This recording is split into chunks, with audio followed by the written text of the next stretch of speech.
Hello, physics class! Welcome to Film Theory. Today's episode, we are going to go subatomic and shrink for all eternity to get into the quantum realm. Sorry, too nerdy?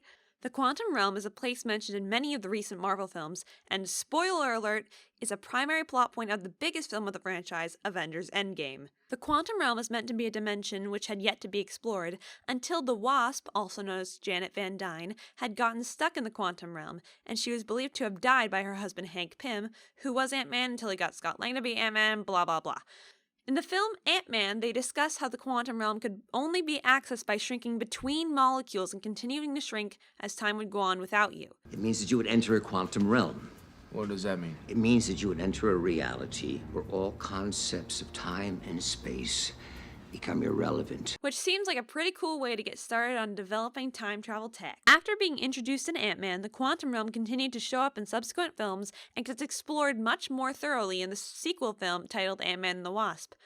At the end of this film, the title character of Ant-Man gets trapped in the quantum realm, and when he gets out in Endgame, 5 years have passed.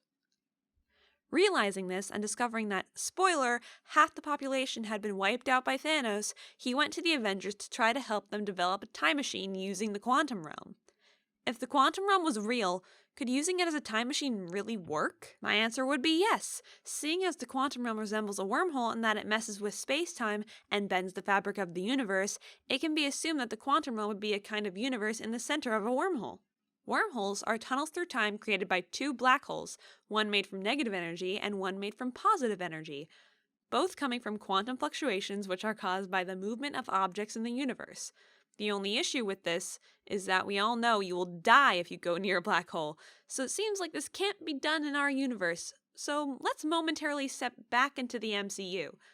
In Endgame, Tony Stark, also known as Iron Man, initially shuts down the idea of trying to time travel.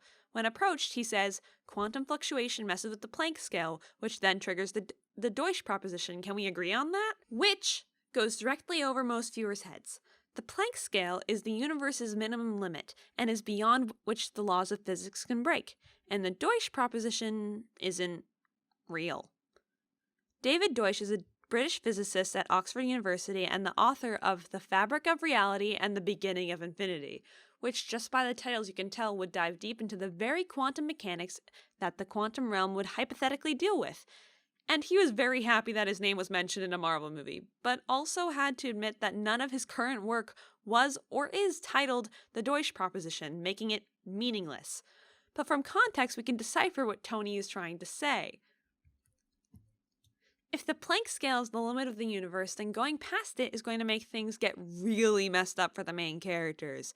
While the Deutsch proposition is not real, according to Chad Orzel, author of a book titled How to Teach Quantum Physics to Your Dog, saw the film Ant-Man and had some criticisms on the realisticness of the science in the film. In a Forbes article, he stated, "Quantum mechanics does allow the possibility of improbable events happening, as in the phenomenon of tunneling, where a particle moving with an energy too low to pass through some barrier may nevertheless show up on the far side, as if the barrier simply weren't there." Which is what Tony Stark is trying to say when he says that if they attempted to go into the quantum realm, there would be no chance at return. He would be right. If the quantum realm was real, then it would simply be a quantum tunnel, not a full other dimension, and leaving it would not be easy or immediately possible, leaving someone stranded like Janet Van Dyne.